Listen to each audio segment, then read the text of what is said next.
प्रिय भाइयों और बहनों, इस वर्ष 2025 के ख्रिस्त जन्म पर्व के अवसर पर हम 3 बाइबल वचनों पर चिंतन करते हुए संदेश ग्रहण करने का प्रयत्न करें।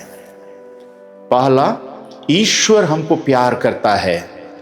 यह इससे प्रकट हुआ है कि ईश्वर ने अपने एकलौते पुत्र को संसार में भेजा, जिससे हम उसके द्वारा जीवन प्राप्त करें। यूहन्ना का पहला पत्र अध्याय 4 वचन संख्या 9। प्रेम जीवन का मूल आधार और सिद्धांत है। प्रेम के बिना जीवन अधूरा है। सृष्टिकर्ता और पालनहार के रूप में उन्होंने सारी सृष्टि को मनुष्य को दिया, जिससे वह सृष्टि के वस्तुओं और जीव जंतुओं का सहारा लेकर जीवित रहे और मर्यादापूर्ण जीवन बिताए। इतना होने पर भी जब वह असफल हुआ तो उन्होंने अपने प्रेम को बरकरार रखते हुए अपने एकलौते पुत्र को इस संसार में भेजा, जो कुंवारी मरियम से जन्म लिया, या इसलिए कि हम जीवन प्राप्त करें। सच्चे प्रेम में देने का कार्य महत्वपूर्ण है।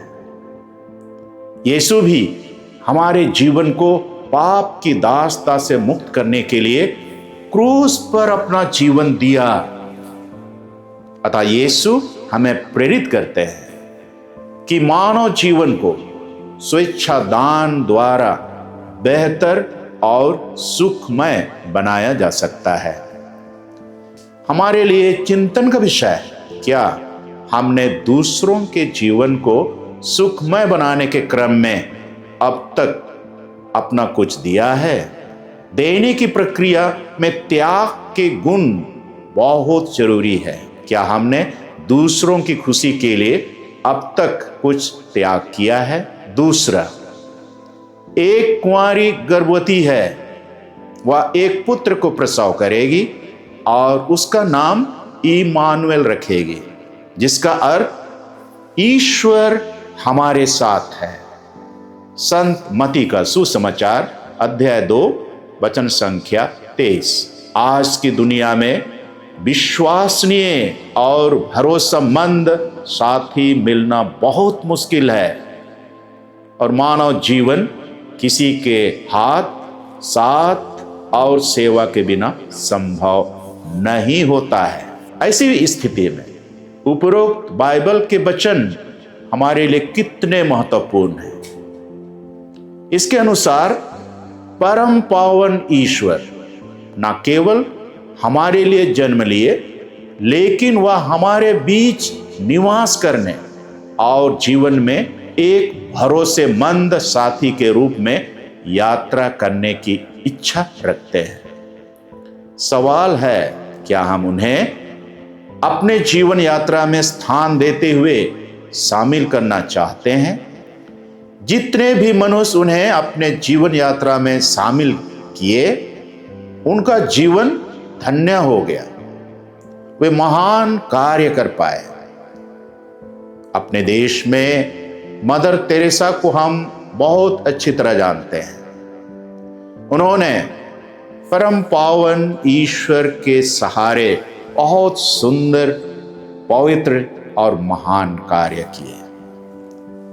जीवन का मार्ग कठिन है और इसी कारण वे हमारा साथ रहना और चलना चाहते हैं। उन्होंने कहा है, मार्ग, सत्य और जीवन मैं हूं।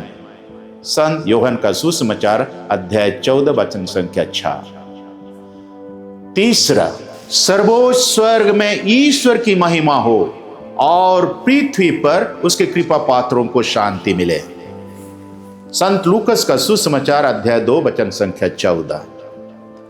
यीशु के जन्म के क्रम में इसका समाचार स्वर्गदूत के द्वारा सबसे पहले चरवाहों को प्राप्त हुआ। उन्होंने स्वर्गदूतों के समूह द्वारा ईश्वर की स्तुति का गीत सुना। उपरोक्त बाइबल वचन स्वर्गदूतों का ही स्तुति गान है।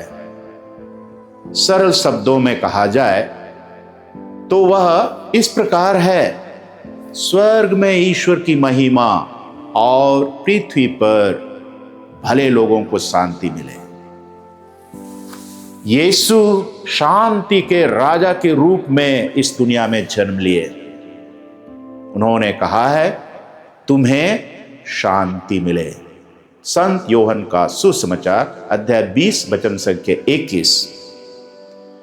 वर्तमान मानव जगत में शांति की बड़ी आवश्यकता है, क्योंकि युद्ध, हिंसा, असत्य, अत्याचार और शोषण के कारण मानव जीवन बहुत कठिन हो गया है।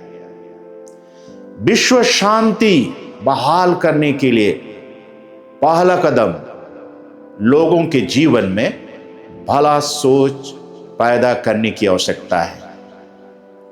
भला सोच और इच्छा भलाई के कार्य के लिए प्रेरित करेगा।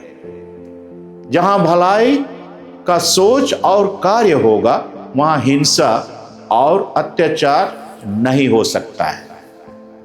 अतः ख्रिस्त जन्म पर्व हम में से प्रत्येक जन को बुराई की सोच और कार्य को त्याग कर भलाई के कार्य के लिए प्रेरित करता है, जिससे हम उनके शांति के अग्रदूत के रूप में कार्य कर सके और जीवन जी सके।